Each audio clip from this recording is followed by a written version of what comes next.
At para sa mga ulo ng nagbabagang balita nitong nakaraang linggo, new PNP officials nag-courtesy call kay Mayor Vicente B. Amante. Congressman Loreto S. Amante bumisita kay City Administrator Larry S. Amante. Bagong COP ng PNP San Pablo nag-courtesy call kay City Administrator Larry S. Amante. Ordinansa ni na Councilors Yang at Acevedo pinagtibay sa 50th regular session ng Sangguniang Panglungsod. People's Day ni Congressman Amben Amante patuloy na tumutulong sa mga mamamayan ng San Pablo at sa ikatlong distrito ng Laguna. Magsasaka ng lungsod ng San Pablo dumalo sa seminar on cassava processing. Archaeological and Heritage Impact Assessment Teams ng DOTR, PNR at CRDC nagsagawa ng project briefing sa tanggapan ni Mayor Vicente B. Amante.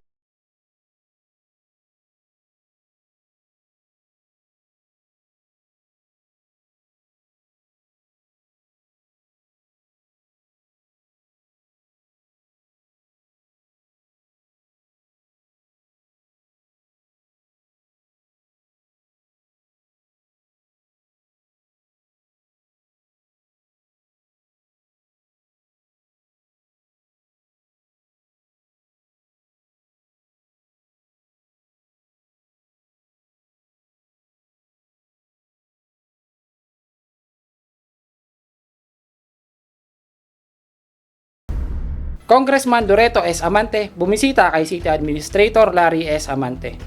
Naglaan ng mahalagang oras si Congressman Loreto S. Amante, representative ng 3rd District ng Laguna noong Hunyo 21, upang kamustahin at bisitahin ang anyang kapatid na si City Administrator Larry S. Amante sa kanyang tanggapan sa San Pablo City Multipurpose Convention Center. Nagpulong sina Congressman Amben at City Administrator Larry para sa patuloy na pagpapalakas ng ugnayan ng kanilang mga tanggapan at kung ano pang mga programa o proyekto ang maitutulong ng kanyang tanggapan. Dean Almanza, nag-uulat. Bagong Chief of Police ng PNP San Pablo, nag-courtesy call kay City Administrator Larry S. Amante. Bumisita noong June 23 si Police Lieutenant Colonel Wilhelmino S. Saldivar Jr., bagong hepe ng pulisya ng lungsod, kay City Administrator Larry S. Amante. Kanilang napag-usapan ng mga magiging hakbang sa lalo pang pagpapaunlad ng seguridad at patuloy na katahimikan sa lungsod ng San Pablo. Lubos naman ang suporta ni City Administrator Larry S. Amante sa mga hadikain ng bagong pinuno at nangakong makikiisa ito sa mga proyekto na kanilang gagawin. Jico Cosico, nag-uulat. Ordinansa ni na Councilor Yang at Acevedo pinagtibay sa 58th regular session ng Sangguniang Panlungsod. Pinagtibay ang dalawang ordinansa na authored ni Councilor Angelita E. Yang at co-authored ni Councilor Carmela A. Acevedo sa nakaraang 58th regular session ng Sangguniang Panlungsod noong Hunyo 26. Ito ang ordinances declaring January 15, 1648 as San Pablo Foundation Day at May 7, 1940 as San Pablo City Charter Day and every 7th day of May as City Charter Anniversary. Joseph Darcibuera, nag-uulat. People's Day ni Congressman Amben Amante. Patuloy na tumutulong sa mga mamamayan ng San Pablo at mga kalapitbayan sa ikatlong distrito ng Laguna. Bumisita kay Congressman Loreto S. Amante ng ikatlong distrito ng Laguna ang kinatawan ng iba't ibang sektor, mga indigent mula sa lungsod at kalapitbayan ng ikatlong distrito, mga kawani ng pamahalaan at mga miyembro ng local media sa lingguhang People's Day noong Hunyo 22 sa kanyang tanggapan sa Malvar Fule Mansion sa Rizal Avenue. Personal na hinarap at nagbigay ng tulong si Congressman Amante sa lahat ng mga lumapit at humingi ng tulong medikal para sa kanilang hospital bills, gamot, laboratory at diagnostic assistance, burial assistance, financial assistance, tulong pinansyal sa iba't ibang proyekto sa barangay. Cedric Carandang, nagbabalita.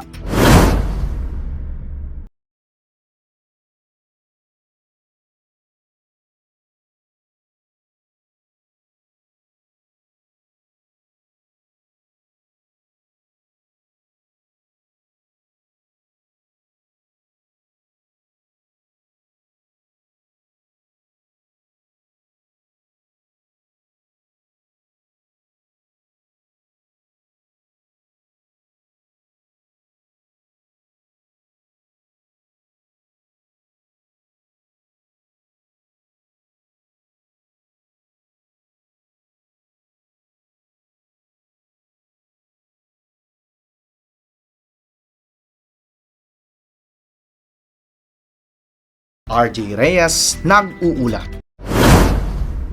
Archaeological and Heritage Impact Assessment Themes ng DOTR, PNR at CRDC. Nagsagawa ng project briefing sa tanggapan ni Mayor Vicente B. Amante. Nagpulong ang Archaeological and Heritage Impact Assessment Themes ng DOTR, PNR at CRDC para sa PNR South Long Haul Project noong June 26 sa tanggapan ni Mayor Vicente B. Amante kasama ang mga kawani sa City Tourism Office sa pamumuno ni City Tourism Officer Maria Donalyn E. Brinas. Isinagawa ang project briefing sa nasabing theme sa lungsod upang makahingi ng tulong sa punong lungsod sa pamamagitan ng City Tourism Office para sa kanilang pagbisita sa mga lugar, barangay at private properties para sa kanilang site visits at documentation. Renante Cabarles, nagbabalita. Liga ng mga barangay, nanumpa ka Mayor Vicente B. Amante sina Miguel Panergayo bilang bagong barangay chairman at Jinky Baliwag bilang bagong kagawad ng Barangay San Miguel. Nanumpa rin sa katungkulan sina John Ralph Bril, bagong kagawad ng Barangay San Antonio II at Hernando de Mesa Jr., bagong kagawad ng Barangay San Vicente. San Pablo City Police, pinamunuan ni Police Colonel Randy Glenn G. Silvio, Provincial Director, Laguna PPO, ang turnover of office ceremony ng San Pablo City Police Station noong June 22. Inilipat na ni Police Lieutenant Colonel Joey B. Lucas, outgoing Chief of Police of San Pablo CPS, kay Police Lieutenant Colonel Wilhelmino S. Saltivar bilang incoming officer in charge ng San Pablo City Police Station. Nakiisa rin sina Police Brigadier General Carlito M. Gases, Regional Director, PRO 4A Calabarzon at Vice Mayor Justin G. Colago sa nasabing turnover of office. City Health Office nagsagawa ng bakunahan laban sa COVID-19 noong June 27 mula 9 o'clock hanggang 3 o'clock ng hapon sa SMCD San Pablo. Patuloy ang panawagan ngayong No Smoking Month na sama-sama nating itaguyod ang vape-free and smoke-free environment para sa lahat. Protektahan ang isa't isa mula sa panganib ng second-hand smoke at vape. Tumawag sa DOH Quetline 1558 at bisitahin ang healthypilipinas.ph para sa karagdagang informasyon. CDRRMO, ang Administration and Training Division ay nagsagawa ng Emergency Response Training para sa kahandaan ng mga Barangay Emergency Response Team, BPSO at sangguniang barangay officials ng Barangay Bagong Bayan. City Veterinary Office, agarang nagsagawa ng report at nakipag-ugnayan sa San Pablo City PNP ukol sa dalawang residente ng Dolores, Quezon na sangkot sa viral video na may hilang aso na sakay ng motorsiklo habang dumadaan sa kahabaan ng Maharlika Highway. City Traffic Management Office, dumalo si City Traffic Management Office Chief Louis Castillo sa Provincial Traffic Management Office upang talakayin ang pagbubuo ng Traffic Facilitation Management Plan at LTCATOS Mobility Traffic na isasagawa sa July 25. San Pablo City Fire Station, ginawaran ng Civil Service Commission ng Bronze Award ang San Pablo City Fire para sa program to institutionalize meritocracy and excellence in human resource management and excellence in the enhancement of competencies in human resource management. Narito ang ilang mga kaganapan sa mga barangay sa lungsod ng San Pablo. Mula sa BIO San Lucas 1, namahagi ang Motor Trade Life and Livelihood Assistance Foundation at Motor Trade Nationwide Corporation ng grocery package sa mahigit 400 na pamilya na residente ng barangay. Ang pamamahagi ay pinamunuan ni Chairman Romel Cordano, SK Chairman JB Arbelio, Kagawad Bienvenido Manalo Sr. at Loreline Emralino at BPSO Chief Frederick Del Barrio.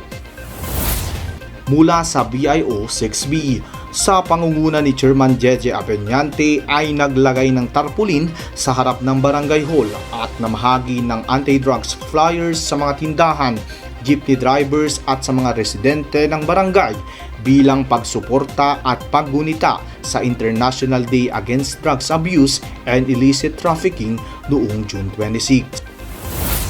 Mula sa BIO Bagong Bayan, Oath-taking of newly elected senior citizen officers na ginanap noong June 24 sa Barangay Multipurpose Hall sa pamumuno ni Chairman Robert Dizon at buong sangguniang barangay. Mula sa BIO Santa Veronica sa pamumuno ni Chairman Felix Dange at sangguniang barangay ay matagumpay na naisagawa ang tree planting activity noong June 24 sa malawak na paligid ng Talon Falls. Nakaisa rin sa programa ang Prominent Seven Lakes Eagles Club, National Capital Region 19, Prominent Seven Lakes Lady Eagles Club, Prominent Supreme Knights Eagles Club, San Pablo Infinity 104 Lions Club, Santa Veronica Elementary School, Anti-Crime Group San Pablo Chapter at PNP San Pablo. Mula sa BIO 5B, nagsagawa ng weekly cleanup drive katuwang mga tupad beneficiaries.